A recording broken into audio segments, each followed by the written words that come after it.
여기에 이제 그 최고 컴퓨터를 선물 받은 사람이 있다라고 한번 가정해 봅시다. 그 컴퓨터는 이제 정보기관의 슈퍼컴퓨터와 맞먹는 그런 성능을 가지고 있어서 현란한 그래픽 디스플레이와 뭐 각종 3D 게임, 고속 인터넷을 통한 여러 가지 최첨단의 일들을 할 수 있는 그런 컴퓨터인데요. 근데 이 컴퓨터를 받은 사람이 여러 가지 복잡한 기능들을 배우기 귀찮아서 힘들고, 그래서 그냥 이메일만 보내고 그냥 이 단순 서류만 작성하는 일에 그친다면 이 얼마나 답답한 일이 되겠습니까? 하나님은 저와 여러분들을 아주 강력한 영적인 군사로 부르신 줄 믿습니다. 또한 우리가 그러한 군사 되기를 원하시고, 또 우리가 그런 군사의 삶을 살기를 원하시는데요. 이 많은 사람들이 영적 군사가 아니라 이 싸움조차 할 줄 모르는 그런 성도로 살고 있다는 것이 참 안타까운 모습이겠죠. 우리 이 사실에 대해서 다시 한번 깊이 생각해 보아야 될 텐데요. 오늘 우리가 보는 본문은 다음과 같이 말하고 있습니다. 끝으로 너희가 주 안에서와 그 힘의 능력으로 강건하여지고, 이렇게 사도가 전하고 있는데, 이 본문은 에베소서의 결론 중에 첫 부분입니다. 에베소 교회는 사도 바울이 전도여행을 통해서 친히 3년간이나 몸소 머물고 세웠던 교회였는데요. 이 편지를 쓸 때 사도는 이 로마의 옥중에서 이 죄수로 갇혀 있었고, 에베소 교회 성도들을 직접 만나 가르치는 것은 이 불가능한 상황이 되고 말았습니다. 당시 에베소 교회는 여러 가지 위험한 상황에 노출되어져 있었는데요. 이 정말 이방 사람들이 가져온 신앙과 복음이 혼합되어서 문제가 생기기 시작했고, 여러 가지 이단들이 생겨나기 시작했고, 또한 늘 그렇듯이 여러 가지 핍박들이 그들을 무너뜨리고 있는 그런 상황이었습니다. 이러한 중에 이 바울은 에베소서의 결론을 다음과 같이 내렸습니다. 너희가 주 안에서와 그 힘의 능력으로 강건하여져라, 이렇게 말하고 있는데요. 여러 가지 일들과 환경과 여건들이 있게 되지만 이 주 안에서 주어지는 그 힘의 능력으로 강건하여지라고 그렇게 우리에게 명령하고 있는 겁니다. 저는 이 바울 사도의 그 외침이 요즘 이 땅을 살아가는, 이 시대를 살아가는 저와 여러분들에게 그런 귀에 들리게 되기를 간절히 소망합니다. 정말 이 시대에는 예수 믿고 사는 일이 쉽지 않은 그런 세상을 살고 있죠. 교회의 영적인 형편은 예전과 같지 않은 그런 상황을 겪고 있고요. 이 땅은 초고속으로 발달한 문명의 혜택을 누리며 살아가고 있습니다. 여러 가지 가장된 평화들이 이 우리의 마음을 안정시켜주고 있고, 심지어 이 코로나라는 전염병의 위기가 이 교회에 모이는 것을 두렵게 만들고 있는 그런 상황에 처해 있습니다. 최근 제가 서울에서 목회하는 한 후배가 저에게 전화가 왔는데요. 저한테 이렇게 말하더라고요.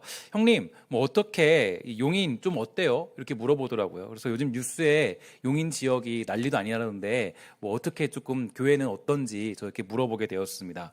뭐 제 마음을 더 이렇게 불안하게 만들려고 전화한 건지, 아니면 제 마음을 위로하려고 전화한 건지 잘 알 수가 없었지만, 어쨌든지 간에 그 전화를 받으면서 이런 때 우리는 어떻게 해야 되는가, 그런 생각을 많이 할 수 있었습니다. 그래서 정말 그렇게 고민하면서 오늘의 본문을 더욱 깊이 나누어야겠다라는 그런 마음이 들게 되었고요.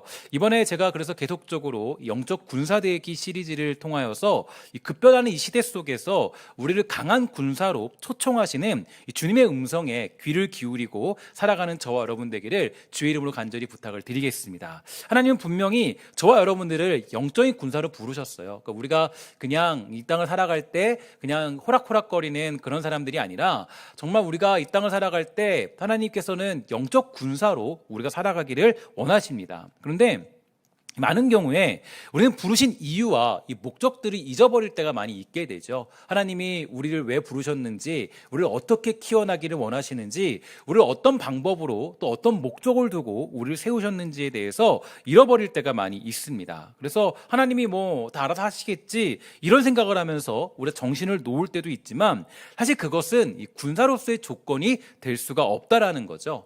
아무리 강한 무기를 가지고 있고 대단한 힘을 가지고 있다 할지라도 준비되어 있지 않은 군인은요, 그 어떤 무기도 사용할 수가 없습니다. 그래서 방법도 알지 못할 뿐 아니라 그런 자격도 없다라는 거죠. 제가 군대를 가보면 다 아시겠지만, 이 군대에서 제가 좀 놀란 것은, 언제나 이 군대에 가장 힘든 건 훈련이었습니다. 훈련이라는 것이 늘 반복된다라는 거예요. 늘 훈련을 반복해야 되고 또 반복해야 되는 것. 유격 훈련을 한 번만 받고 온 사람은 아무도 없죠. 유격 훈련을 받을 때는 언제나 이 제대할 때까지 2번 내지 3번 정도를 받게 되었습니다. 동계훈련도 마찬가지였어요. 저는 이제 포병부대에 있었는데, 이 포병들도 늘 때때마다 이 포를 사용하는 법, 조준하는 방법들을 그렇게 배우게 되었습니다. 한번 배웠다고 끝이 아니라 이 정기적으로 그것을 배워야 이 군인으로서의 역할을 감당할 수 있기 때문입니다. 그래서 이 강한 군사가 되기 위해서 가장 기초적인 훈련은 바로 반복되는 훈련입니다. 그래서 반복적으로 그것을 감당하고 훈련하고 또 마스터하고 또 도전하고 또 연습하고 또 연습하는 것만이 가장 최고의 훈련이라고 말할 수가 있다라는 거죠. 하지만 요즘 이 시대는 어떻습니까? 요즘 이 땅을 살아갈 때 우리가 반복적인 일들, 습관적인 일들, 그런 일들을 좀 우습게 여기는 그런 시대가 되고 말았습니다. 주일 예배만 드리면 되지 정기적인 다른 예배들을 쉽게 여길 수밖에 없는 그런 시대가 되고 말았는데요. 잘 아는 것처럼 이 많은 교회들이 어느 날부턴가 이 저녁 예배를 드리지 않게 되었습니다. 우리 교회는 이제 주일 저녁 예배를 드리고 있는데요. 그 이유가 있어요. 좀 분석해 보면 이제 그 큰 교회들이 이 사람들의 편의를 위해서, 그러니까 사람들이 이제 아주 멀리서 많이 오니까 사람들이 왔다 갔다 하기 힘들잖아요. 그래서 이제 그 주일 저녁 예배를 오후 예배로 옮기기 시작했습니다. 더군다나 이 저녁 예배를 오후 예배를 드리게 되니까 이 주일에 여유가 생기기 시작했죠. 그러니까 어떻게 되었습니까? 이 주일 저녁 예배가 주일 오후 예배로 조금씩 변경되기 시작합니다. 어떤 일이 벌어졌어요? 그때부터 사실은 이 교회, 한국 교회에 굉장히 큰 쇠퇴가 찾아옵니다. 왜냐하면 이 신앙의 야성이 사라지기 때문이죠. 그러니까 신앙의 야성이 사라지기 시작했고 타협하면서 반복하던 일들, 그러니까 우리가 늘 반복하고 늘 하던 일들을 조금씩 하지 않게 된 겁니다. 예전에는 뭐 수요 예배, 금요 기도회 이런 것들은 성도들의 거의 필수적인 그런 참여 조건이었죠. 그래서 제가 어렸을 때만 해도 뭐 수요 예배나 금요 기도회나 이런 것들을 보면 언제나 그런 직분자들이나 이 많은 분들을 만날 수 있었던 것 같습니다. 그러니까 우리가 이런 것들을 우리가 봤을 때 요즘은 좀 그렇지 않아요. 그러니까 요즘은 사실 이런 것들이 선택 사항이 되고 말았어요. 그러니까 해도 되고 안 해도 되고 그러면 조금씩 이런 것들이 멀리 되기 시작합니다. 그러니까 해야 할 훈련들을 빼먹기 시작한 거예요. 그러니까 어떤 일이 벌어져요? 이 강한 군사로서의 그런 최고의 되는 조건들을 그런 기본기들을 잘 감당할 수 없게 된 겁니다. 정기적으로 반복적으로 훈련받는 것은 강한 군사가 되는 가장 최고의 조건이겠죠. 여러분 군대 가니까요 아침마다 구보를 시켜요. 한번 하루도 빠짐없이 구보를 하더라고요. 밥 먹을 때마다 오와 열을 맞춰서 언제나 가서 식사를 하게 됩니다. 잘 때는 복무신조를 외치면서 잠자리에 들었던 기억이 있어요. 그 강한 군사로 변모되는 모습이 있었습니다. 그러니까 무기가 아무리 좋아도 이 그런 반복이 없으면 이 군사로서의 역할을 감당할 수 없다라는 거죠. 여러분 잘 아는 것처럼 최근에 이제 그 기사 가운데 이 서해안 전선에 이 그 두 대의 보트가 뚫리는 상황이 벌어졌습니다. 그래서 거기 태안 앞바다 쪽인가요? 그쪽에 이제 그 보트가 이게 들어왔다라는 그런 이야기를 듣게 되었는데 중국에 넘어왔는지 뭐 모르겠습니다. 뭐 어떻게 될지 모르겠지만 말도 안 되는 일이 벌어지게 된 거죠. 사실인지는 모르겠지만 그 분야에서 근무했다는 군인의 이야기가 좀 있었는데 그 이야기가 들어보면 이렇습니다. 사실 그 기계적으로 보면요, 그런 일이 생기는 게 불가능하다 그래요. 그러니까 왜냐하면 이 서해안 전선에 그 모든 레이더가 다 작동을 하고 있고 그래서 아주 작은 것조차도 뚫고 들어올 수 없다. 다 전부 다 체크가 되는 상황이기 때문에 사실은 보트가 넘어온 것 자체가 불가능하다 그래요. 그거를 모르는 것 자체가 불가능한 일이라고 그렇게 이야기하는 거를 들었습니다. 그러니까 레이더에 다 잡혀버리기 때문에 이 레이더만 잘 보고 있으면 그런 일이 생길 수 없다고 그렇게 이야기하는 것을 보게 되었어요. 근데 그런 일이 터지는 것에 대해서 이해할 수 없다라는 거예요. 하지만 많은 사람들은요 이미 여기에 대해서 예견하고 있었죠. 이유가 뭡니까? 이 군대에서 이제 좀 아쉬운 것은 반복되는 훈련들을 삭제해버리기 시작했습니다. 반복되는 훈련을 삭제해버리기 시작했고 정신력들이 많이 약화된 것이 사실이죠. 물론 저는 군사 전문가는 아닙니다. 그러나 정말 뭐 어쨌든 중요한 건 군인이라는 것은 기본기가 있어야 되고 또 그런 아주 기본적으로 레이더만 보고 있으면 충분히 그런 일들을 막을 수 있는데 그런 일들이 쉽게 뚫려버렸다는 것은 아쉬운 이야기입니다. 그러니까 아무리 화려한 무기가 있어도 기본기가 없으면 아무것도 아니라는 거죠. 한 달 전쯤에 어떤 유튜브를 봤는데요. 영상을 보면서 좀 재밌는 사건이 있었어요. 어떤 얘기냐면은 이 중국 무술과 현재 격투가의 이 싸움에 관한 실험이었습니다. 그래서 정말 그러니까 어떤 사람이 이 격투가가 이 중국 무술로 자기를 이긴다면, 그러니까 중국 권법으로 자기를 이길 수 있다면 내가 엄청난 상금을 주겠다 이렇게 호언장담했습니다. 그래서 정말로 여러 중국의 그 화려한 권법 법사들이 이 도전을 했어요. 그런데 모든 권법의 사부님들이 다 패배했습니다. 그것도 아주 비참하게 패배했어요. 그러니까 되게 좀 놀라운 것은 그 중에서도 이제 제일 재밌는 장면이 이 태극권의 대가라고 불리는 사람인데 자기는 충분히 이 태극권으로 이 UFC 격투가를 이길 수 있다 이렇게 말했습니다. 나의 태극권은 무적이다 말했지만 그 영상을 보면요 너무 볼상스럽게 너무 맞고 그냥 끝나버렸어요. 너무 심하게 맞고 막 정말 도망치고 막 이렇게 모습으로 비참하게 끝났어요. 근데 사실 중국 무술의 특징이 뭐예요? 겉으로는 굉장히 화려하죠. 우리가 다 아는 것처럼 막 날아다니는 것 같고 막 뛰어다니는 것 같고 막 엄청난 화려함이 있잖아요. 근데 뭐가 없냐면 이 많은 사람들이 그 얘기하기를 이 중국 무술에 뭐가 없다는 거예요. 알맹이가 없다 그래요. 거기에 기본기가 없다는 거예요. 그러니까 알맹이가 없기 때문에 사실은 이 싸움에서 이길 수 없다 그래요. 그래서 그것을 깨고 나온 사람이 누굽니까? 잘 아는 사람처럼 이소룡이라는 사람이 나타났잖아요. 그러면 되게 이게 저는 굉장히 큰 도전이 됐어요. 왜냐하면 그 영상을 보면서 이런 생각이 들었기 때문인데요. 아, 우리 한국 교회가 어쩌면 이 중국 무술과 같은 병에 빠져 있지 않은가 이런 생각이 들었어요. 화려하죠. 굉장히 뭔가 대단하죠. 뭔가 경력은 많고 뭔가 대단한 많이 가지고 있어요. 우리가 모두가 말은 청산유수입니다. 모두가 다 한미름 하는 것처럼 얘기하고 또 대단한 경력과 화려한 언어들을 다 구사하고 있어요. 그래서 우리가 강한 그리스도인처럼 보입니다. 그러나 문제가 뭐예요? 실전에 들어가면 늘 얻어터지고 당하고 온다는 거예요. 이게 우리가 가장 큰 문제라는 거죠. 중국 무술을 보니까 화려해요. 대단해요. 뭔가 대단히 있어 보여요. 뭔가 무서워 보여요. 강해 보여요. 근데 싸워보니까 아무것도 아니라는 거예요. 그럼 이게 좀 여러분들이 어떻게 들릴지 모르겠지만 제가 그 영상을 보면서 사실 저는 묵상했습니다. 아, 우리가 정말 이런 상황에 빠져 있지는 않은가. 너무 화려해요. 너무 대단한 거 갖고 있어요. 경력도 있고요. 뭐 시간도 있고 뭐 다 있어요. 뭐 나는 예배도 있고 다 있어요. 근데 문제는 뭐냐면 실전에 들어가면 다 패한다는 거예요. 이게 우리에게는 좀 충격적인 사건이죠. 왜 그렇습니까? 신앙의 기본기를 잃어버렸기 때문이에요. 하나님은 우리를 강한 군사로 부르셨지만 그 신앙의 기본기를 가지고 있지 않으니까 이 땅에 들어가면 쉽게 무너져 버릴 수밖에 없는 겁니다. 에베소서의 마지막 장은 오늘날을 살아가는 우리 그리스도인들 속에서 잊혀져가는 한 가지 원리로 우리를 초청하고 있습니다. 그것은 그리스도인의 삶이 본질적으로 영적인 전쟁이라는 거예요. 여러분, 우리 기억하셔야 돼요. 우리의 삶을 어디로 초청하고 있냐면 하나님은 여러분들을 그냥 야, 너 그냥 놀고 잘 지내라 이게 아니라 영적 전쟁을 치러야 한다. 너희는 군사라고 우리를 부르고 있다라는 거예요. 그리스도인의 삶이 본질적으로 우리는 영적인 전쟁을 치르는 겁니다. 영적 전쟁으로 초청을 받은 존재이고 영적인 전쟁을 치러야 되는 거예요. 그건 피할 수 없는 우리의 운명이고 사명입니다. 근데 우리가 맨날 깨지고 굴러서야 되겠습니까? 절대적인 무기를 가진 우리가 늘 패하고 다닌다면 사실 그것만큼 부끄러운 일도 없겠죠. 그렇다면 현실적인 우리의 영적인 싸움은 과연 무엇일까요?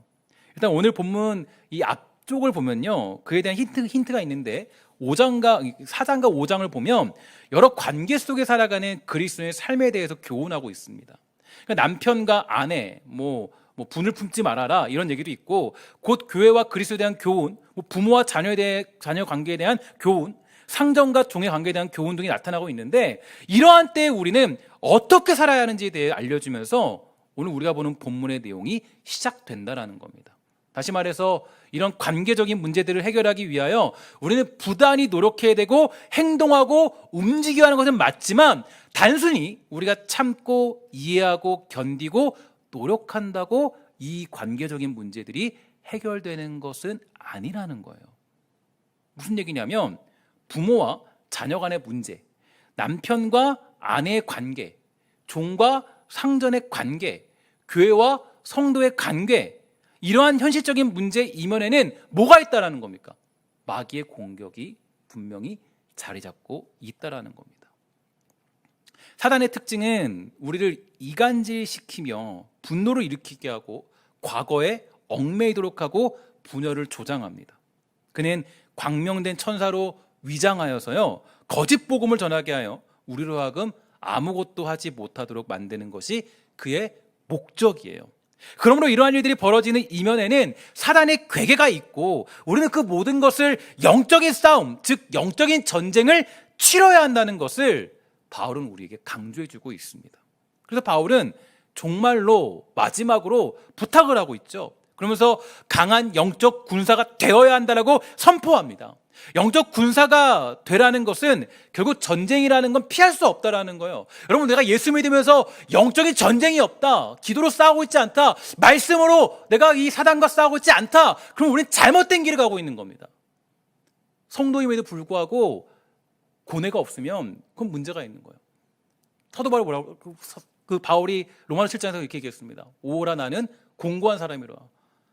영적 싸움이 늘 있었다라는 거예요. 싸움이. 그러니까 내가 예수를 믿고 있고 교회를 다니고 있음에도 불구하고 그런 싸움이 없다면 우리는 사실은 예수 믿는 그 모든 기본기를 다 잊어버리게 된 겁니다. 그래서 바울은 정말로 마지막으로 부탁을 하죠. 강한 영적 군사가 되라. 우리는 전쟁을 치러야 됩니다. 전쟁이라는 게 어떻습니까? 매일같이 피가 튀는 그 상황을 봐야 돼요. 그러니까 아주 하루하루를 예리하고 아주 우리가 맹렬하게 살아야 돼요. 그냥 우리가 끌려가는 인생이 되어서는 안 된다는 거예요. 예수 믿는 자로서의 그 승리를 쟁취하기 위해서 우리는 그 인생을 살아가야 되는 거예요. 그러기 위해서 우리가 뭐 해야 됩니까? 부단히 훈련하고 잘 준비되어진 야성을 가지고 전쟁에 임해야 한다는 겁니다. 그렇지 않으면 패할 수밖에 없기 때문이에요. 바울은 얘기합니다. 강건하여져라. 우리가 강해야 한다는 것입니다. 물론 우리는 승리할 것입니다. 하지만 사도 바울이 강건하여져라라고 우리를 독려하고 있다는 것은 우리가 잘못하면 약해질 수도 있다라는 뜻을 가지고 있습니다. 그냥 단순히 예수 믿기 때문에 승리할 거야, 이 믿음은 잘못된 믿음이라는 거죠. 너희들이 방심하면 약해질 수 있고 우는 사자의 밥이 될 수 있다라는 거예요. 여러분, 지금 여러분들과 저의 인생은 어디를 걷고 있습니까? 승리를 쟁취하며 영적인 승리를 따라 맹렬한 그 어떤 장수로서의, 군사로서의 그 일들을 감당하고 있습니까? 아니면 마귀에게 질질 끌려다니며 패배하는 그런 아쉬운 인생을 살아가고 있습니까? 그저 구원받았기 때문에, 그저 교회 다니기 때문에, 내가 어떤 직분을 받았기 때문에 강해지는 것이 아니라는 것을 성경은 우리에게 강조해주고 있습니다. 제가 목사 안수를 받은 지 한 5년, 6년쯤 된 거, 6, 7년쯤 된 것 같습니다. 그렇게 안수를 받으면요, 저는 이제 죄에 대한 유혹이 없을 줄 알았어요. 착각했습니다. 마치 제가 머리에 뭐 흰띠라도 두르는 것처럼, 천사가 된 것처럼 뭔가 좀 괜찮아지겠지. 여러분, 거기다가 목사 안수 받을 때 뭐가 있냐면 가운을 입혀줘요. 가운을 입으면 뭔가 거룩해지는 느낌이 뭔가 있습니다. 뭔가 좀 내가 새로워지는구나. 이제 목사가 되니까 성품도 좋아지겠지. 누군가를 뭐 이해할 수 있겠지. 누군가를 좀 받아들일 수 있겠지. 아니더라고요. 맨날 싸워야 되더라고요. 마음속으로. 맨날 싸워야 되고 맨날 그 어떤 전쟁을 치러야 되더라고요. 여전히 저에게는 죄에 대한 유혹도 있고 부숴버려야 될 상품도 있습니다. 매일같이 거룩한 옷을 입어야 될 열망도 가져야 하는 존재였어요. 목사가 되었다고 뭐 허리띠를 풀고 긴장의 끈을 놓쳐버리면 영적 전쟁에서 쉽게 패할 수밖에 없는 존재임을 저는 알 수가 있었습니다.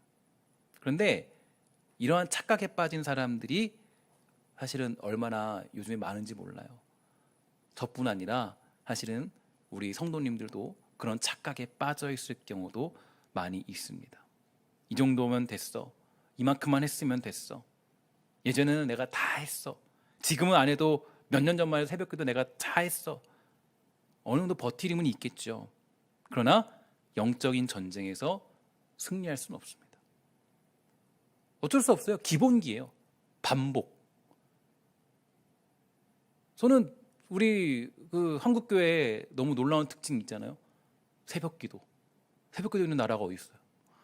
목회자들이 늘 얘기하기를 새벽기도만 없으면 좋겠다. 그래서 힘드니까. 근데 우리나라 보세요. 그 반복적인 훈련과 기도가 사실은 한국교회를 만들어낸 겁니다. 수요예배, 금요기도회. 정말 이게 반복적인 훈련이거든요. 제가 보니까 그 미국에 있는 그 제 동료 목사가 있습니다. 그래서 전화를 해서 이제 가끔 전화 오면은 뭐 어디야? 늘 집이에요. 늘 집이에요. 어디야? 담임 목사라고 있는데 늘 집이에요. 어디야? 집이야. 어디야? 카페야. 뭐 어디야? 왜? 그럼 보니까 모이질 않는데요. 모이는 게 주일날 하루래요. 모일 수가 없는 상황이죠. 너무 멀고 또 그런 것도 있으니까. 여러 상황이 있겠지만 그냥 그렇게 산대요. 여러분, 이게 우리 한국교회 강함이 사실 어디 있냐면 반복적인 훈련에 있는 거예요. 우리는 놓지 않잖아요. 수요 예배, 금요 기도회, 뭐 새벽 기도, 주일 저녁 예배. 사실은 이런 나라가 없습니다. 엄청난 나라죠. 그러니까 우리의 뭐가 있어요? 강한 영적인 저력이 있잖아요. 야성이 있잖아요. 그러니까 우리가 영적 전쟁을 승리할 수 있는 이유가 거기에 있던 거예요. 우리가 뭔가 대단한 힘을 가지고 있고 대단한 능력이 있고 뭔가 어떤 내가 싸울 수 있는 힘이 있기 때문이 아니라 그 반복적인 그 훈련들이 뭘 만들어내냐면 전쟁에서 승리할 수 있는 길들을 만들어낼 수 있던 것입니다. 그래서 여러분, 우리가 사실은 기억하셔야 됩니다. 하나님이 여러분들과 저를 어떻게 키우시냐면 우리가 영적인 전쟁을 치르는 주의 백성으로 키우려고 하십니다. 근데 우리가 때로는 그것들을 거부할 때가 많이 있게 되는 거죠. 바울은 당시 에베소 교회에서 신앙생활하고 있는 평범한 그리스도인들을 향하여서 강해지라고 명령합니다. 그들 모두가 영적인 전쟁으로 부르심을 받게 되었습니다. 이것은 저와 여러분들이 다시 한번 깨달아야 될 중요한 메시지예요. 저와 여러분들 모두가 이 피비린 나는 영적 전쟁을 치러야 한다는 것을 잊지 말게 되기를 주의 이름으로 간절히 부탁을 드리겠습니다. 따라합시다. 우리는 영적 군사로 부름받았습니다. 여러분, 그렇게 부름받았으면 잊지 마셔야 돼요. 사단은 우리가 무너지도록 만들고 아무런 힘도 발휘하지 못하도록 만들고 우리로 하여금 포기하도록 만듭니다. 그런 때 우리는 힘을 다하여 싸우고 전진하여 적의 기지를 분쇄시키는 능력을 가지고 있어야 되는 거예요. 물론 이런 이야기를 하면 목사님, 이런 시대에 도대체 무슨 말씀을 하시는 겁니까? 라고 묻는 분들도 있을지 모르겠습니다. 하지만 영적인 싸움은 매우 실제적이고 당연한 전쟁터라는 거죠. 지난 수요일에 제가 부흥에 관해 설교하면서 그렇게 말씀드렸습니다. 우리 안에 부흥이 일어나지 않는 이유는 부흥이 실제한다는 것을 믿지 않기 때문이다. 즉, 부흥에 대한 이야기는 수없이 많이 들었고 부흥에 대한 소문은 이렇게 저렇게 들었는데 우리에게 부흥이 찾아오지 않는 이유는 그 부흥의 일들이 지나간 역사처럼 느껴지기 때문입니다. 하지만 부흥은요, 실제하고 여전히 우리에게 주어지는 선물인 줄 믿습니다. 그 부흥이 임할 것을 믿으면 하나님은 놀라운 부흥의 역사를 우리 모두에게 이루어 주시는 분입니다. 이와 비슷해요. 어떤 사람은 영적 전쟁이 있다는 것을 믿지 않아요. 목사님, 지금 어떤 시대인데 뭐 마귀나 사단이나 이런 얘기를 하십니까? 라고 말할지도 모르지만 사실 이것만큼 무서운 것은 없습니다. 분명히 성경은 영적인 전쟁은 우리가 피할 수 없는 삶의 현장이라는 것을 강조하고 있기 때문이에요. 6장 12절 말합니다. 우리의 씨름은 혈과 육에 대한 것이 아니요 정사와 권세와 이 어두움의 세상 주관자들과 하늘에 있는 악의 영들에 대함이라. 우리의 싸움은 어두움의 세상 주관자들과 하늘에 있는 악한 영들과의 싸움입니다. 우리는 그들과 맞서 싸워야 되고 그들을 무찔러야 됩니다. 그들은 매우 강력합니다. 그들은 매우 매섭고 날카롭고 우리의 약점을 너무나 잘 알고 있어요. 그래서 사실은 수많은 믿음의 영웅들도 사실은 그런 사단의 공격 가운데 무너졌다는 것을 봤을 때는 여러분, 우리가 그냥 쉽게 넘어갈 수 없다라는 거죠. 우리는 방심할 수 없습니다. 언제나 경계를 철저히 해야 되고 늘 싸움의 고삐를 놓치지 말아야 되는 거예요. 창세기 3장 1절에 보니까 이렇게 말했습니다.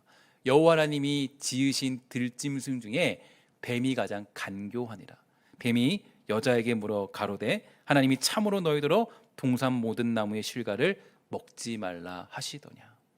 뭐라 그래요? 뱀이 가장 간교하대요. 사단이 그냥 여러분들을 잡아먹겠다라고 달려들지 않아요. 어떻게 달려드는 거예요? 간교하게, 아무도 모르게, 슬금슬금 여러분들을 그렇게 아주 괴롭힌다는 거죠. 그의 언어를 보면 하나님을 부정하고 인간의 분노와 반발심을 불어일으키는 어법을 가지고 있습니다. 그는 계속적으로 잘못된 생각을 주입시켜서 하나님의 백성을 넘어뜨리죠. 그래서 우리는 누군가 어떤 문제를 일으킬 때 그 사람을 정죄할 이유가 없습니다. 다만 사단의 공격에 넘어간 것뿐이고 그가 쏜 불화살에 맞아서 우리의 아군들을 공격하고 있을 뿐이라는 거예요. 사단의 공격에 대하여서 아주 정밀하게 분석해 놓은 책이 있다면 여러분이 잘 보고 있는 욥기서입니다. 욥기서는 시작부터 마귀가 등장을 하죠. 그래서 그가 어떻게 공격하는지에 대해서 철저하게 기술해 놓았는데, 첫 번째로 사단은 삶의 현장에서 문제를 일으킵니다. 욥기 1장 16절 19절입니다. 스바 사람이 갑자기 이르러 그것들을 빼앗고 칼로 종들을 죽였나이다. 나만 홀로 피하였으므로 주인께 아래로 왔나이다. 그가 아직 말하는 동안에 또 한 사람이 와서 아뢰되 주인의 자녀들이 그들의 마다들의 집에서 음식을 먹으며 포도주를 마시는데 거친 들에서 큰 바람이 와서 집 내 모퉁이를 치매 그 청년들 위에 무너짐으로 그들이 죽었나이다. 나만 홀로 피하였으므로 주인께 아래로 왔나이다 한지라. 욥에게 일어난 일을 보면요, 그의 가정에서 그의 삶의 현장에서 여러 가지 문제를 발생시킴으로 말미암아 욥으로 하여금 혼란스럽게 만들었어요. 그의 믿음에 관하여서 의심을 들게 만들고 삶을 허망하게 만들었습니다. 그는 충분히 우리를 허망하게 만들 수 있는 존재예요. 그래서 욥이 어떻게 합니까? 20절이에요. 욥이 일어나 겉옷을 찢고 머리털을 밀고 땅에 엎드려 예배했다라고 얘기합니다. 욥은 그러한 순간에 하나님을 예배함으로 말미암아 이 문제를 이겨내려고 했습니다. 근데 여러분 잘 보세요. 여기서 멈추지 않아요. 이게 여러분 무서운 거예요. 그러니까 만약에 예배했다라고 끝나면 되는데 여기서 멈추지 않아요. 그의 두 번째 공격이 찾아오죠. 뭡니까? 바로 그 두 번째 공격은 그의 몸, 즉 우리의 몸과 육체를 공격하는 거예요. 2장 7절 8절이에요. 이렇게 얘기하죠. 사탄이 이에 여호와 앞에서 물러가서 그의 발바닥에서 정수리까지 종기가 나게 한지라 욥이 재 가운데 앉아서 질그릇 조각을 가져다가 몸을 긁고 있으네. 이렇게 얘기해요. 욥의 몸을 괴롭게 만들었습니다. 몸을 허약하게 만든 거예요. 아프게 만든 거예요. 그가 재 가운데 앉아서 질그릇 조각으로 몸을 긁을 수밖에 없도록 그런 상황을 만들었습니다. 사람을 매우 비참하게 만들죠. 그래서 어떤 일이 벌어져요? 바로 세 번째 방법인데요, 아주 우리에게 무서운 얘기입니다. 모든 관계를 다 부셔버립니다. 여러분 잘 기억나죠? 2장 9절이에요. 이렇게 얘기해요. 그의 아내가 그에게 이르되 당신이 그래도 자기의 온전함을 굳게 지키느냐? 하나님을 욕하고 죽으라. 아내가 얘기한 거야.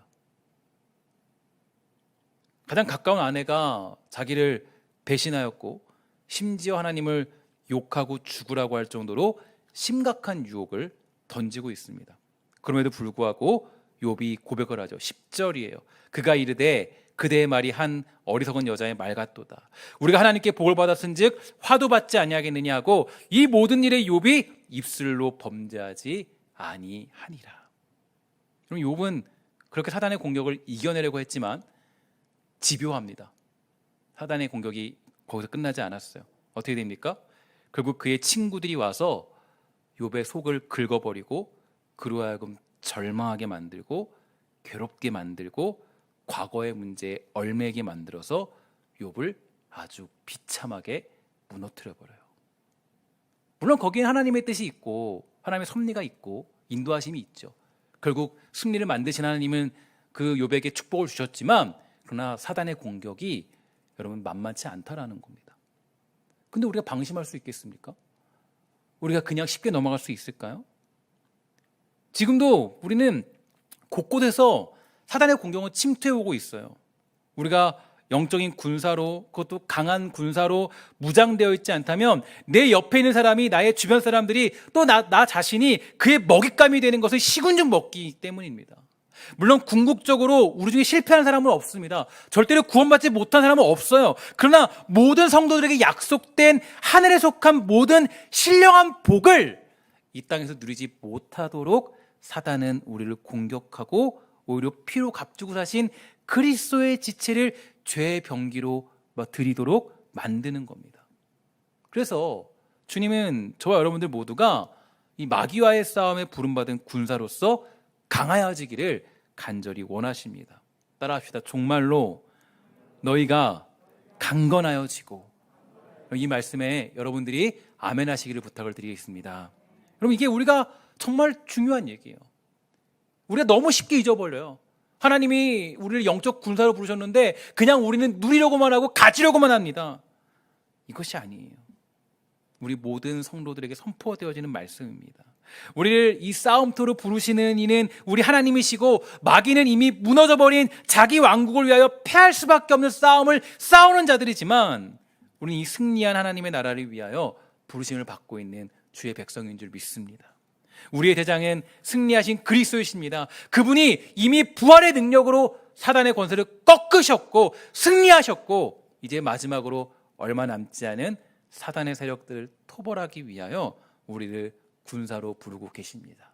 사랑하는 여러분, 여러분들을 부르시는 하나님의 그 명령과 부르심에 여러분 힘차게 대답하시기를 주 이름으로 간절히 축원합니다. 여러분, 방심하지 마십시오. 여러분의 가정이 무너지고 있는 것을 보세요. 우리의 교회가 허물어진 것을 보세요. 우리의 사회가 정말로 그 경계선이 무너진 것을 보세요. 그거는 단순히 어떤 문제가 아니라 영적인 공격 가운데 우리가 하나씩 허물어지고 있는 그런 모습들입니다. 여러분, 우리는 영적인 예리함이 있어야 돼요. 영적인 그런 예리함들이 있어야 돼요. 제가 지난 그 금요기도회 때 그런 은혜를 받았어요. 정말 많은 사람들이 나와서 기도하시더라고요. 근데 마스크를 쓰고 기도하세요. 근데 여러분, 제가 보니까 그 마스크를 쓰고 기도하는 그 모습이 얼마나 위대해 보이는지 몰라요. 얼마나 늠름해 보이는지 몰라요. 제가 보니까 마스크를 쓰고 있으면요, 기도하는 게 너무 어려워요. 너무 힘들어요. 찬양하는 거 너무 힘들어요. 저도 사실은 지금 이제 막 목이 막 킥킥거리는 게, 이 마스크를 썼더니 마스크에 뭐 이렇게 이렇게 먼지가 있잖아요. 막 그게 막 이렇게 들어오기도 하고, 막 조금 속이 좀 몸이 안 좋기도 하고.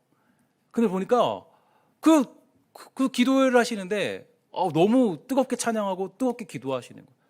너무 늠름해 보이더라고요. 아, 영적 전쟁을 치를 준비가 되어 있는 사람들이 있구나. 새벽 기도를 드리는데요, 기도하면서 그분들이 그래요.